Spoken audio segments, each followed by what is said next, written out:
প্রাথমিক প্রশ্ন হচ্ছে 21শে জুলাইটা হয়েছিল কেন?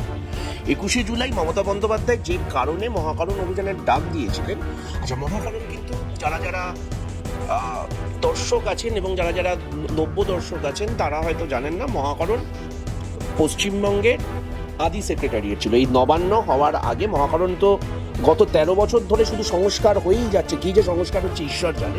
নো এপিক নো ভোট, মানে ভুয়ো ভোটার ধরবার জন্যে সচিত্র ভোটার পরিচয়পত্র ছাড়া ভোট দেওয়া যাবে না, এই দাবি নিয়ে 93 সালে মমতা বন্দ্যোপাধ্যায় মহাকারণ দখল করতে গেছিল। মমতা বন্দ্যোপাধ্যায়ের শাসনকালে ভুয়ো ভোটার হওয়াটা জল ভাত হয়ে গেছে, ভোট লুট। আপনি আমার প্রশাসনিক অভিজ্ঞতা, আমি আপনাকে সারা জীবনে কোনোদিন ভোট দিইনি, অদূর ভবিষ্যতেও দেবো না, কিন্তু আপনি যে লক্ষ্য নিয়ে এই মহাকারণ দখল করতে গেছিলেন, যার জন্য 14টা তাজা প্রাণ মারা গেল, আপনি নিজে প্রশাসক হয়ে সেই জিনিসটাকে ইনশিওর করতে পারলেন না।